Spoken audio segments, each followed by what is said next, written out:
इस पवित्र कार्यक्रम को दिशा दे रहे पूज्य श्री देवकृष्ण दास जी स्वामी, महंत श्री देवप्रसाद दास जी स्वामी, पूज्य धर्मवल्लभ स्वामी जी, कार्यक्रम में उपस्थित सभी पूज्य संतगण, अन्य महानुभाव और मेरे प्यारे नौजवान साथियों, आप सभी को जय स्वामीनारायण। पूज्य शास्त्री जी महाराज श्री धर्मजीवन दास जी स्वामी की प्रेरणा से, उनके आशीर्वाद से राजकोट गुरुकुल के 75 वर्ष हो रहे हैं। मैं राजकोट गुरुकुल के 75 वर्षों की इस यात्रा के लिए आप सभी को हृदय से बहुत बहुत बधाई देता हूं।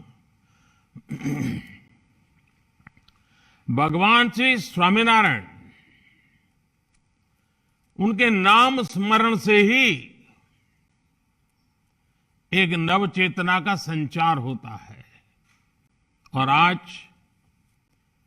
आप सब संतों के सानिध्य में स्वामीनारायण का नाम स्मरण एक अलग ही सौभाग्य का अवसर है। मुझे विश्वास है इस ऐतिहासिक संस्थान का आने वाला भविष्य और भी यशस्वी होगा। इसके योगदान और भी अप्रतिम होंगे। साथियों, श्री स्वामीनारायण गुरुकुल राजकोट की यात्रा के 75 वर्ष ऐसे कालखंड में पूरे हो रहे हैं जब देश अपनी आजादी के 75 वर्ष मना रहा है। ये सुखद संयोग तो है ही, सुखद सुयोग भी है। एक राष्ट्र के रूप में भारत की, आजाद भारत की जीवन यात्रा ऐसे सुयोगों से ही, और हजारों साल की हमारी महान परंपरा भी ऐसे ही सुयोगों से ही गतिमान रही है। ये सुयोग है कर्मठता और कर्तव्य के सुयोग। ये सुयोग है संस्कृति और समर्पण के सुयोग। ये सुयोग है आध्यात्म और आधुनिकता के सुयोग। जब देश आजाद हुआ तो हमारे ऊपर ये जिम्मेदारी थी कि हम शिक्षा के क्षेत्र में भारत के प्राचीन वैभव और हमारा महान गौरव को पुनर्जीवित करें। लेकिन गुलामी की मानसिकता के दबाव में सरकारें उस दिशा में बढ़ी नहीं, और कुछ बातों में तो उल्टे पैर चली। और इन परिस्थितियों में एक बार फिर हमारे संतों ने, आचार्यों ने देश के प्रति इस कर्तव्य को निभाने का बीड़ा उठाया। स्वामीनारायण गुरुकुल इसी सुयोग का एक जीवंत उदाहरण है। आजादी के तुरंत बाद भारतीय मूल्यों और आदर्शों की नींव पर इस आंदोलन को, इस संस्थान को निर्मित किया गया। पूज्य धर्मजीवन दास जी स्वामी जी का राजकोट गुरुकुल के लिए जो विजन था, उसमें अध्यात्म और आधुनिकता से लेकर संस्कृति और संस्कार तक सब कुछ समाहित था। आज वो विचार बूझ, वो विचार बीज एक विशाल वटवृक्ष के रूप में हमारे सामने है। मैं गुजरात में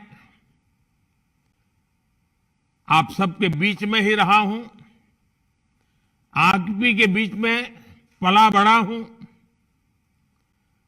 और ये मेरा सौभाग्य रहा है कि मुझे इस वटवृक्ष को आकार लेते हुए अपनी आंखों से करीब से देखने का सुअवसर मिला है।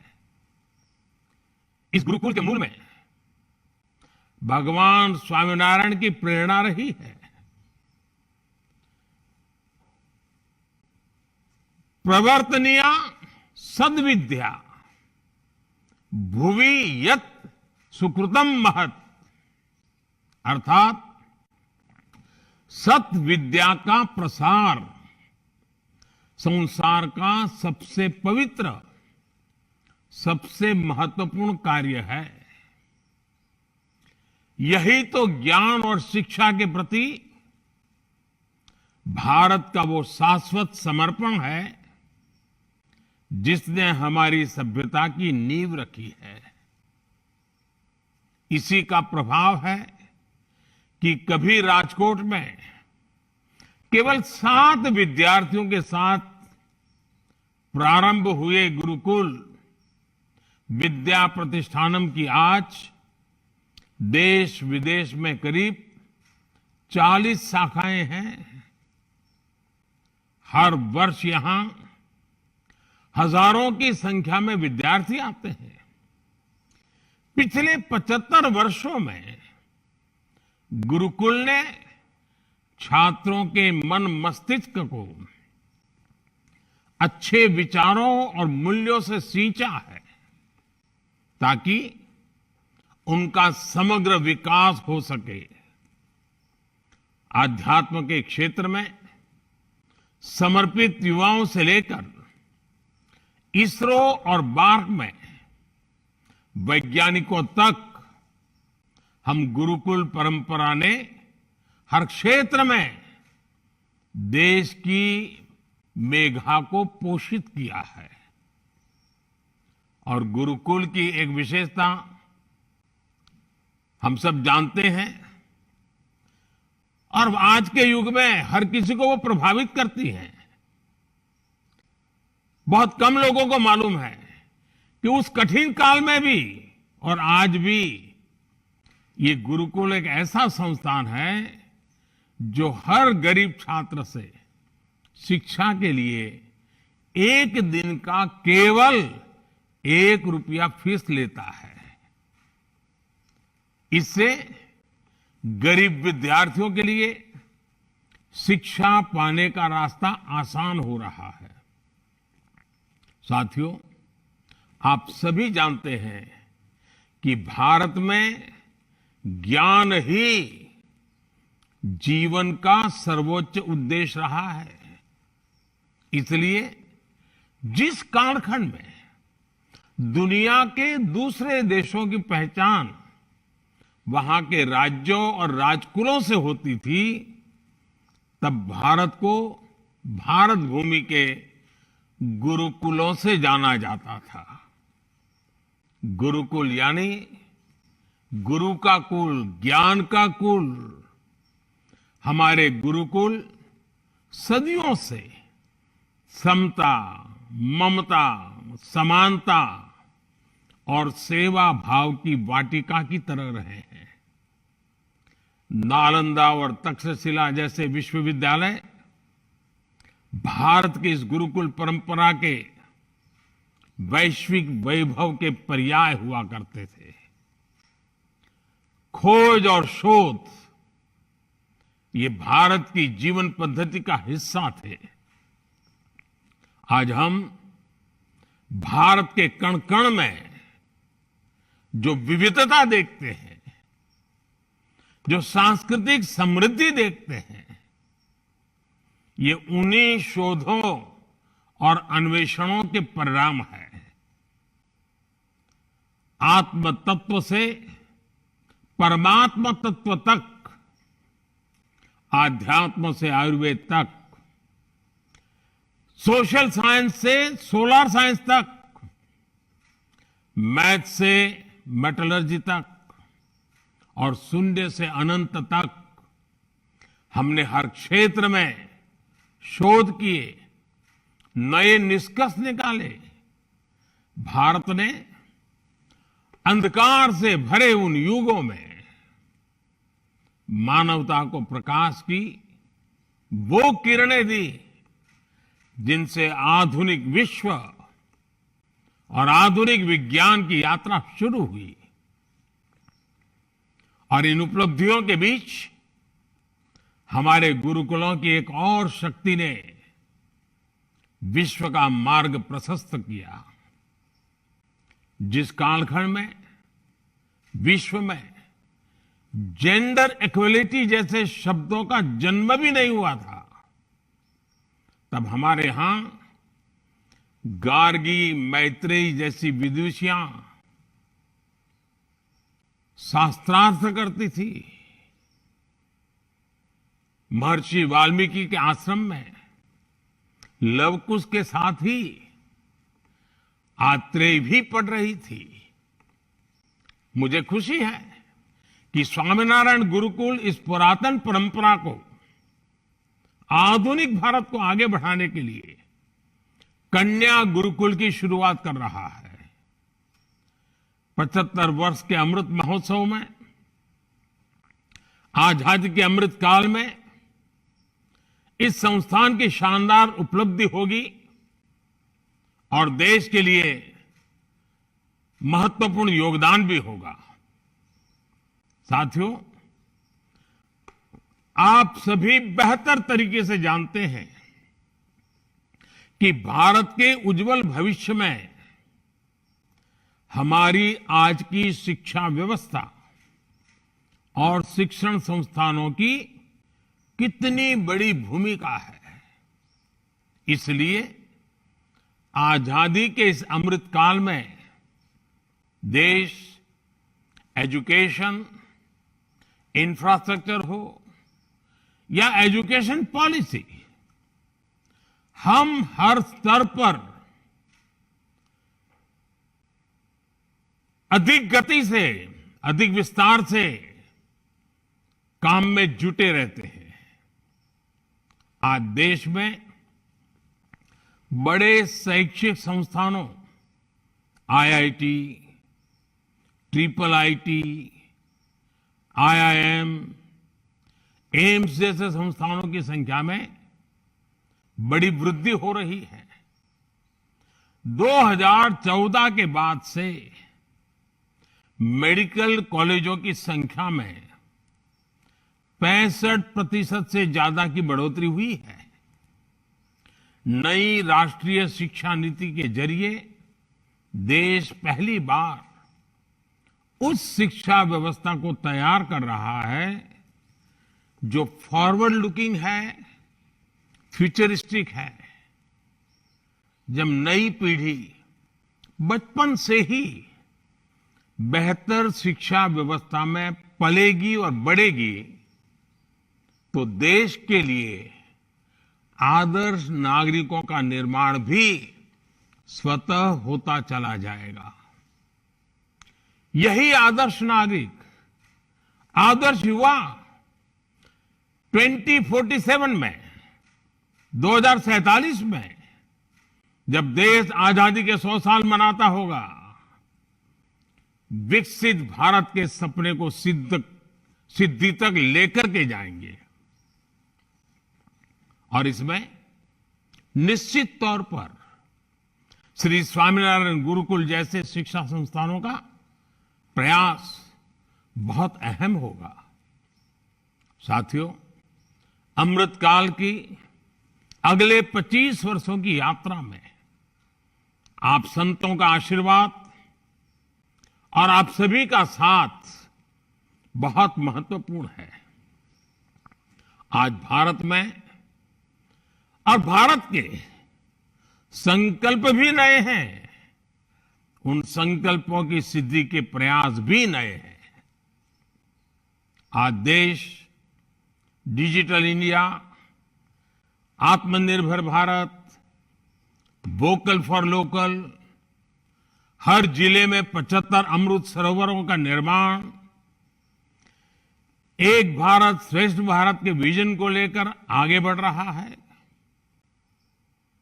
सामाजिक बदलाव और समाज सुधार के इन कार्यों में भी सबका प्रयास करोड़ों लोगों के जीवन को प्रभावित करेगा। मुझे विश्वास है स्वामीनारायण गुरुकुल, विद्या प्रतिष्ठानम जैसे संस्थान इस संकल्प यात्रा को इसी तरह ऊर्जा देते रहेंगे। और जब मैं आज आप सब संतों के बीच में आया हूं, 75 साल की एक बहुत बड़ी यात्रा जिसे आपने सफलतापूर्वक आगे बढ़ाया है,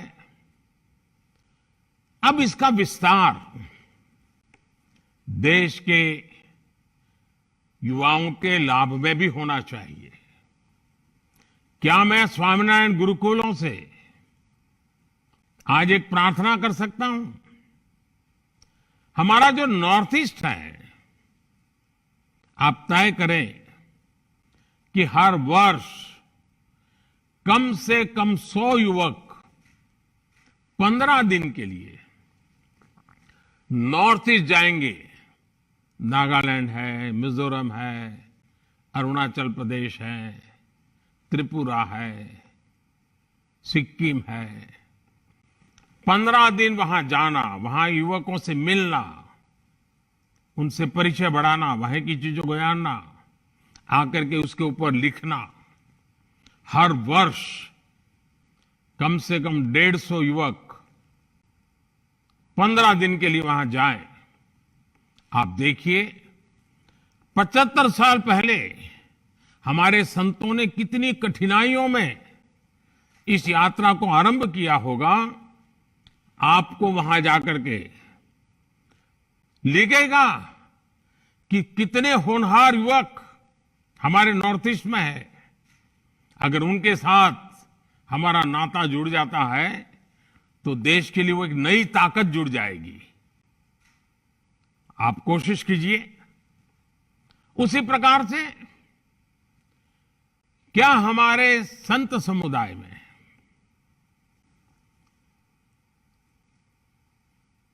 मुझे याद है जब बेटी बचाओ अभियान हम कर रहे थे तो छोटी छोटी बालिकाएं मंच पर आकर के 7 मिनट, 8 मिनट, 10 मिनट का बड़ा हृदय द्रावक और बड़े अभिनय के साथ भाषण करती थी, सारे ऑडियंस को रुला देती थी और वो कहती थी, मां के गर्भ में से वो बोलती थी कि मां मुझे मत मारो। भ्रूण हत्या के खिलाफ वो आंदोलन का बहुत बड़ा नेतृत्व हमारी बेटियों ने गुजरात में किया था। क्या हमारे गुरुकुल के विद्यार्थी धरती माता के रूप में लोगों को संबोधित करें कि मैं तुम्हारी मां हूं,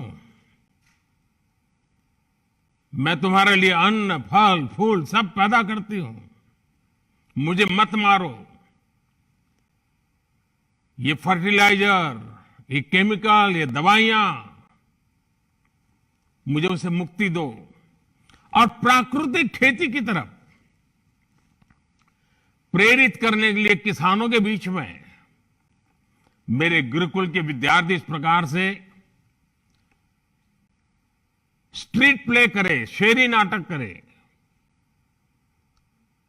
बहुत बड़ा अभियान गुरुकुल हमारे चला सकते हैं। और मुझे खुशी है कि गुजरात के हमारे गवर्नर श्रीमान आचार्य देवव्रत जी के नेतृत्व में प्राकृतिक खेती का एक बहुत बड़ा अभियान चला है। आप भी जैसे मनुष्य को व्यसन से मुक्ति का अभियान चला रहे हैं, वैसे ही धरती माता को इस प्रकार के जहर से मुक्ति का प्रण लेने के लिए किसानों को प्रेरित करने का काम कर सकते हैं। क्योंकि गुरुकुलों में जो लोग आते हैं वो मूल गांव से, किसानी परिवार से आते हैं। उनके माध्यम से बात बड़ी सरलता से पहुंच सकती है। तो आजादी के इस अमृत काल में हमारे गुरुकुल, हमारे संस्कारित शिक्षित युवक उज्जवल भविष्य के लिए, पर्यावरण की रक्षा के लिए, एक भारत श्रेष्ठ भारत के सपने को साकार करने के लिए अनेक नए विचारों, आदर्शों, संकल्पों को लेकर के चल सकते हैं।